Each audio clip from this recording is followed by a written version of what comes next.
Tarique Rahman family card বিতরণ করা যাচ্ছে রোজার মাসে।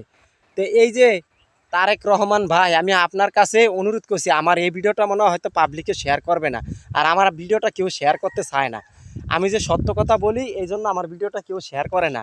তো তারেক রহমান ভাই, আপনি যে ফ্যামিলি কার্ড দিবেন, আপনি নিজে দর্শকের কাছে বিতরণ করবেন না আপনার এমপি মন্ত্রীদের কাছে দিবেন?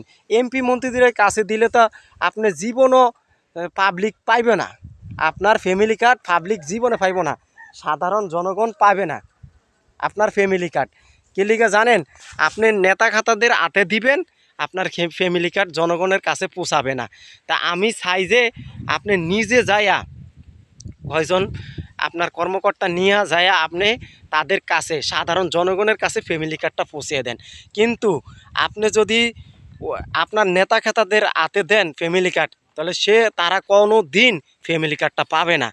আমি গ্যারান্টি দিয়ে কথাটা বলছি ভাই, দেখেন আমার কথাটা মিলে রাখেন। আর এই যে দর্শক ভাইরা, আমার ভিডিওটা একটু শেয়ার করবেন, আপনাদের কাছে অনুরোধ রইল ভাই।